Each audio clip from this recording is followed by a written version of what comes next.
السلام علیکم ورحمۃ اللہ وبرکاتہ۔ الحمد للہ نحمده ونستعینه ونستغفره ونعوذ باللہ من شرور انفسنا ومن سیئات اعمالنا، من يهده الله فلا مضل له ومن يضلل فلا هادي له، وأشهد أن لا إله إلا الله وحده لا شريك له، وأشهد أن سيدنا ومولانا محمدا عبده ورسوله، أما بعد فأعوذ بالله من الشيطان الرجيم، بسم الله الرحمن الرحيم۔ الحج أشهر معلومات، فمن فرض فيهن الحج فلا رفث ولا فسوق ولا جدال في الحج،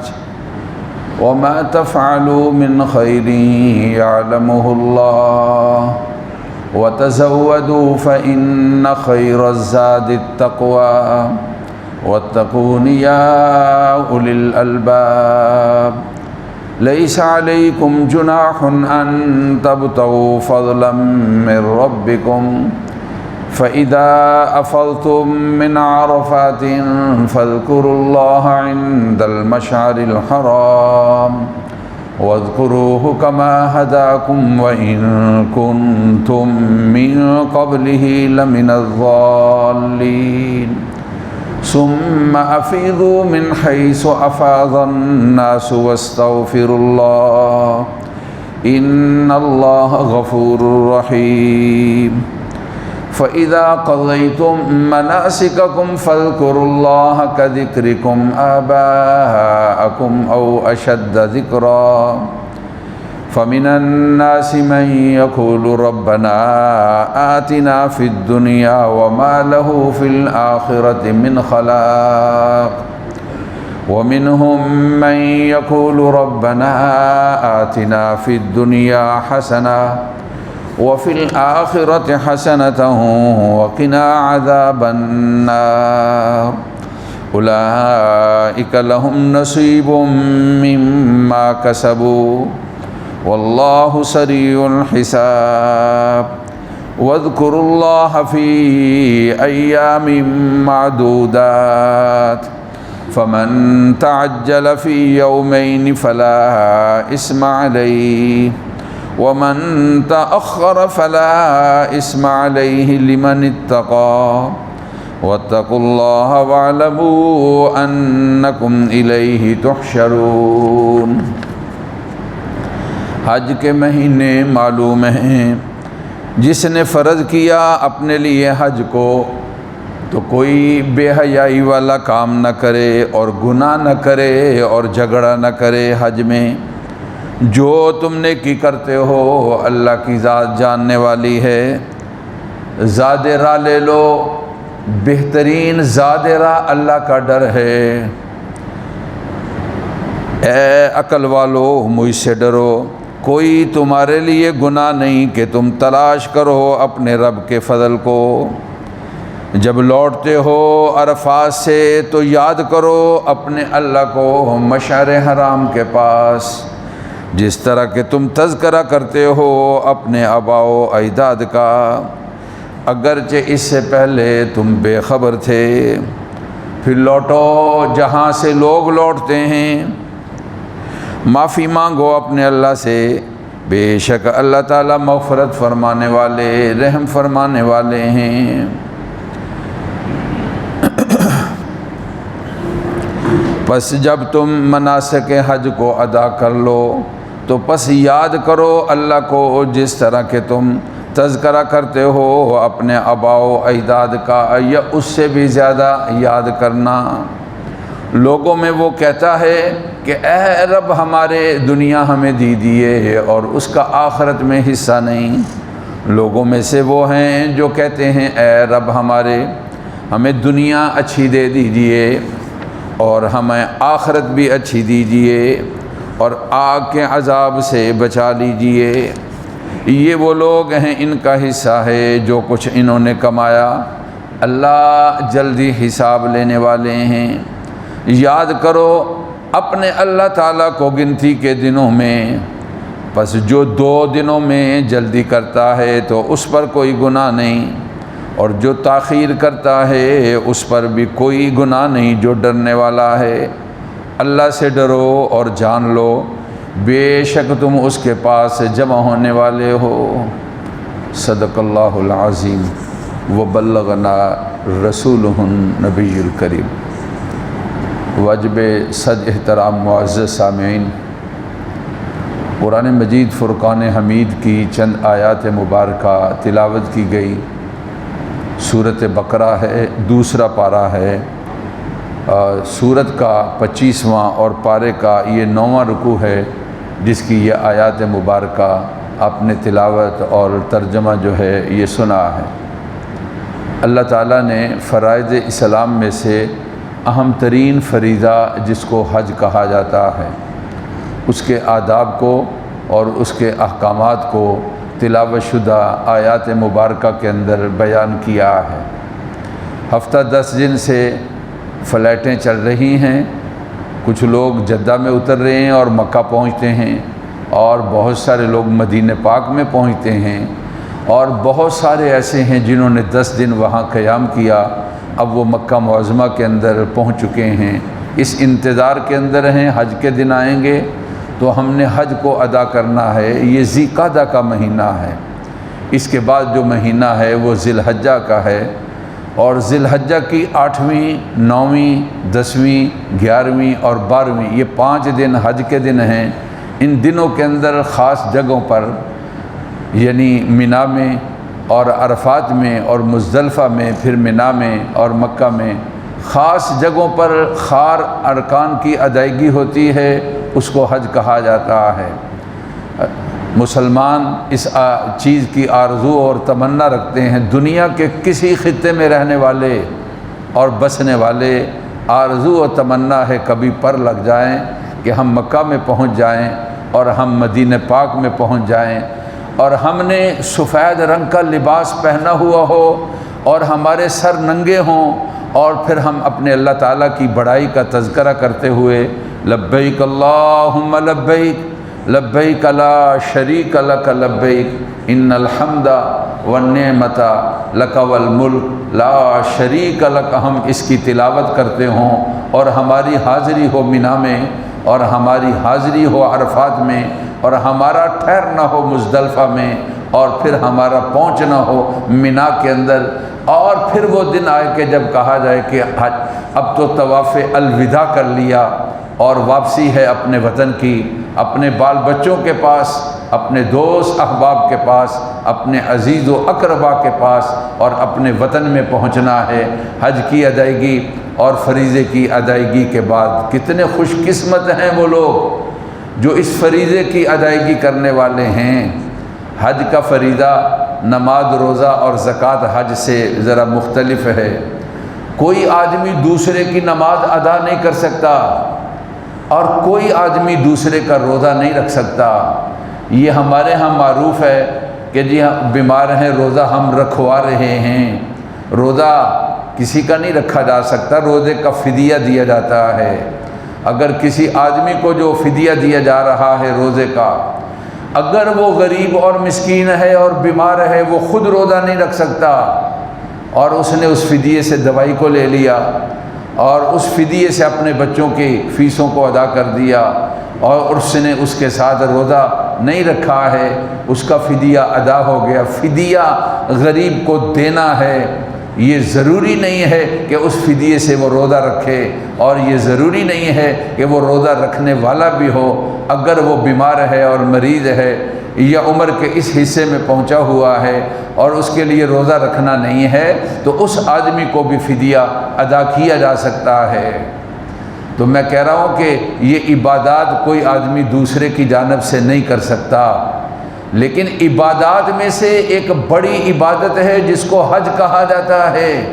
یہ بڑی عبادت آدمی دوسرے کی جانب سے بھی حج ادا کر سکتا ہے، اس کو حج بدل کہا جاتا ہے۔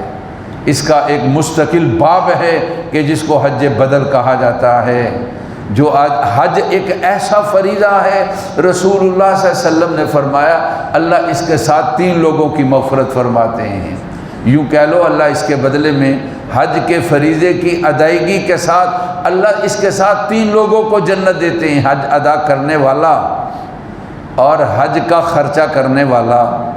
اور جس کی نیت کے ساتھ حج ادا کیا ہے۔ یہ تینوں لوگ حج ادا کرنے والا اور اپنے کسی عزیز اور رشتہ دار کی جانب سے خرچہ کر کے حج کو ادا کرانے والا، جس کو حج بدل کہا جاتا ہے، حج بدل کرانے والا، اور پھر وہ جس کے لیے حج کو ادا کیا گیا ہے۔ پاک پیغمبر صلی اللہ علیہ وسلم نے فرمایا اللہ حاجی کی بھی، خرچہ کرنے والے کی بھی، اور جس کے لیے حج ہے اللہ اس کی بھی مغفرت فرما دیتے ہیں۔ حج یہ ارکان اسلام میں سے اہم ترین رکن ہے۔ اس کے آداب اور فضائل کو قرآن مجید کے اندر اللہ رب العزت کی ذات نے بیان کیا۔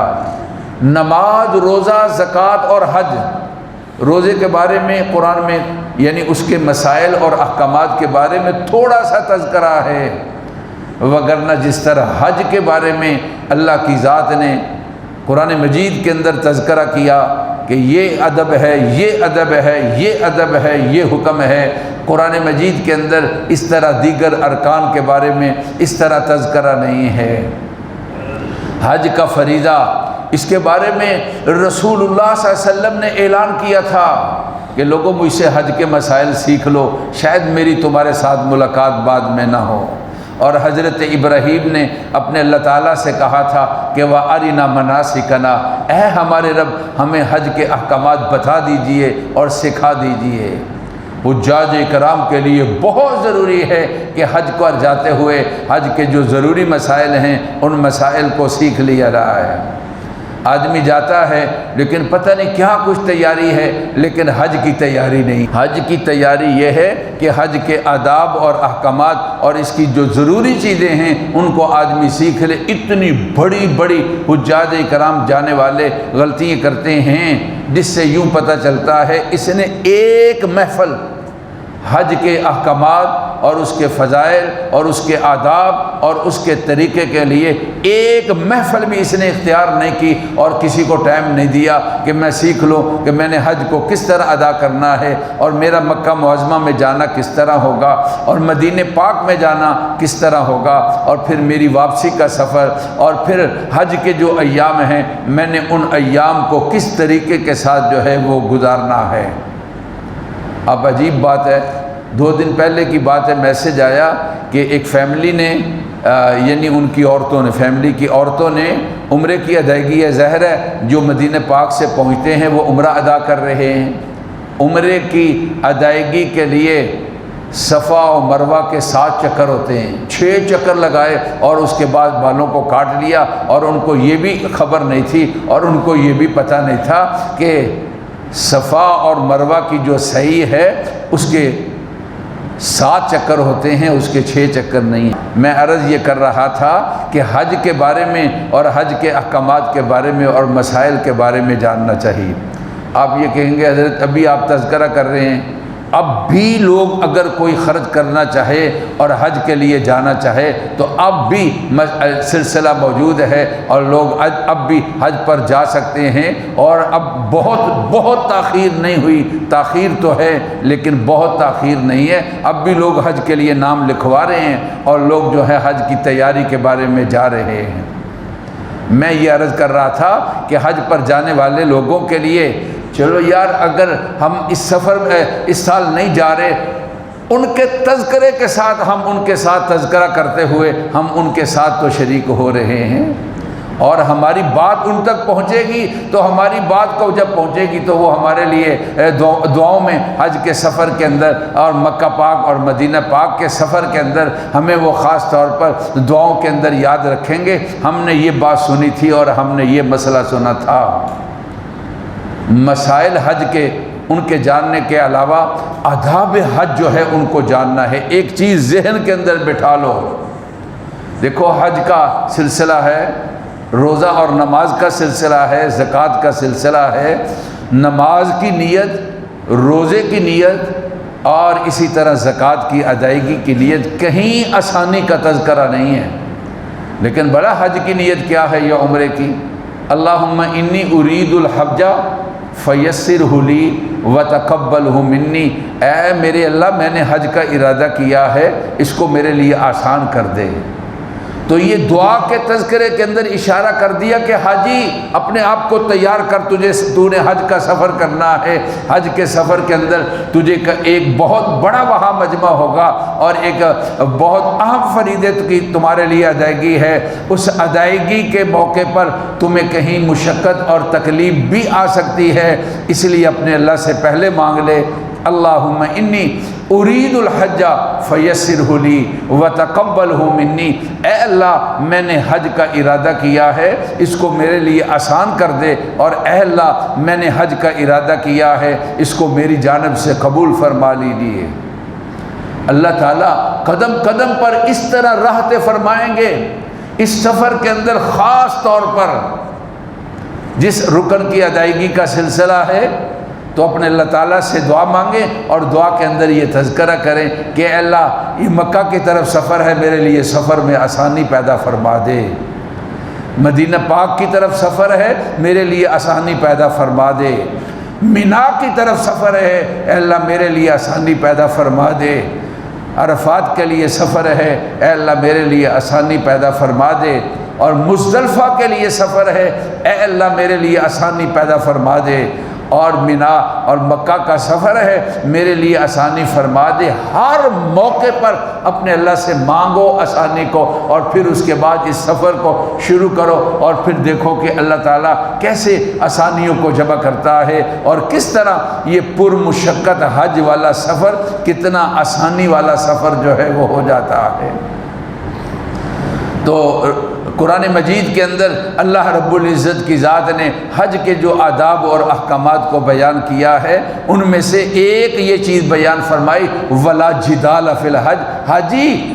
سفر حج کے اندر جھگڑا نہیں کرنا ہے۔ خاص طور پر اس سفر کے اندر اللہ رب العزت کی ذات نے یہ فرما دیا۔ اس لیے دیکھا جاتا ہے مختلف مزاج کے لوگ ہیں، اور کبھی ایسا بھی ہوتا ہے مختلف علاقوں کے لوگ ہیں، اور کبھی ایسا بھی ہوتا ہے علمی لحاظ سے مختلف طبقوں کے لوگ ہیں۔ اس لیے سفر حج نام برداشت کا ہے، سفر حج اپنے نام جو ہے ایثار کا ہے، سفر حج نام قربانی کا ہے۔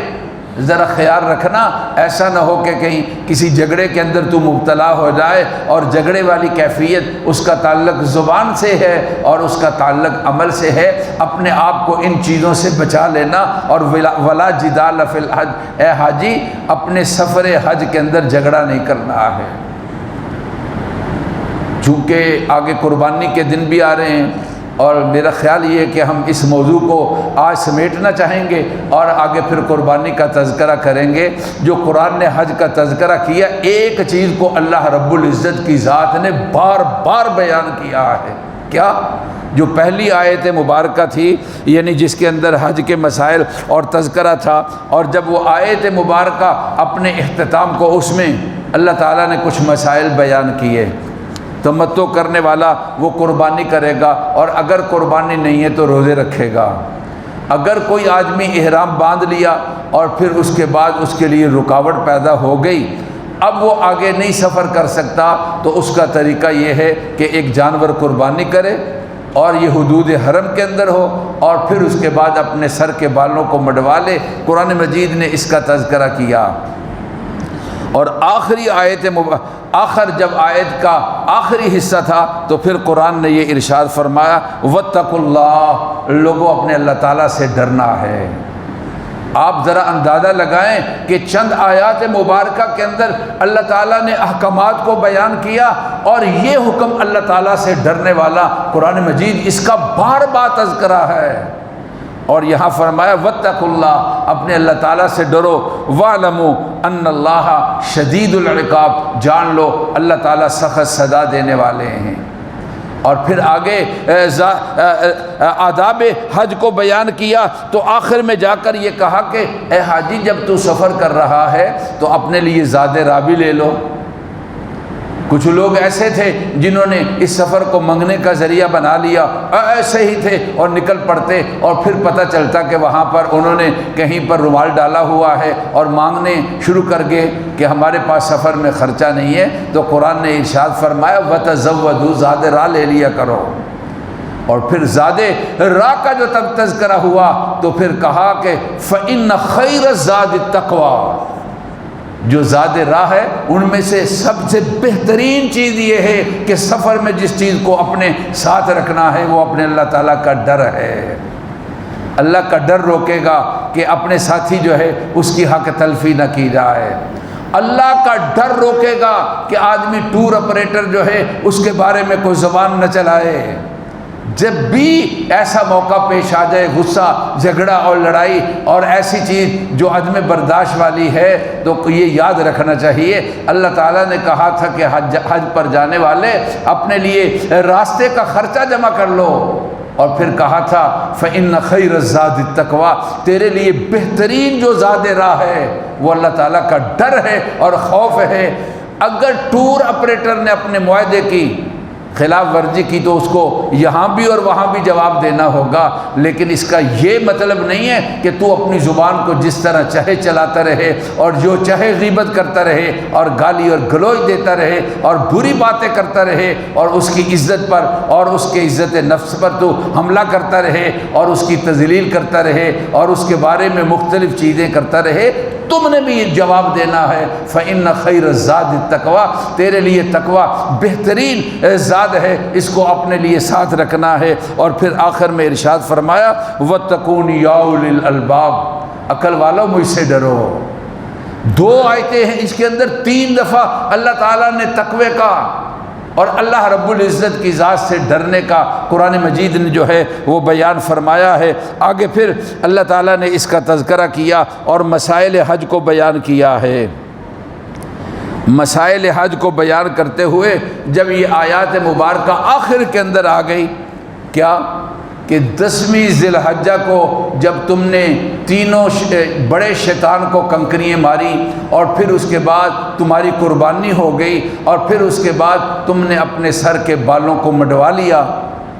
اور پھر اس طرح طواف زیارت کو کر لیا، اب مینا میں واپس آ گئے۔ اب اس کے بعد 11ویں اور 12ویں تاریخ کو کنکریاں تینوں شیطانوں کو مارنی ہیں۔ تو قرآن مجید نے ارشاد فرمایا فَإِن تَعَجَّلَ فِي يَوْمَيْنِ، اگر تم ان ارکان کی ادائیگی صرف 2 دنوں میں کرتے ہو، کیا یعنی 11ویں اور 12ویں تاریخ کو اور 13ویں تاریخ کو تم کنکریاں نہیں مارتے تو فلا اسم علیہ، اس میں کوئی حرج والی بات نہیں ہے۔ اس لیے کہ حج کے 5 دن تھے، 8ویں 9ویں 10ویں 11ویں اور 12ویں، یہ 5 دن جو ہیں آپ نے مکمل کر لیے۔ وَمَن تَأَخَّرَ فَلَا إِثْمَ عَلَيْهِ، اور جو تاخیر کرتا ہے اور کہتا ہے کہ میں 13ویں تاریخ کو بھی کنکریاں ماروں گا،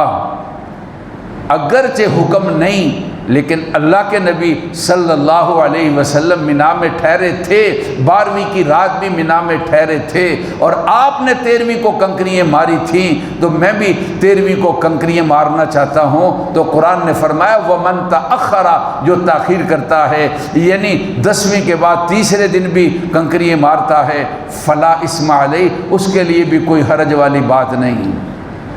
لیکن قرآن نے جو میں بات بیان کرنا چاہ رہا ہوں، ان مسائل کو، حج کے مسائل کو ختم کیا تو ان آیات پر ختم کیا، اور پھر جب یہ مسائل ختم ہوئے تو کہا لمن اتقا ومن تأخر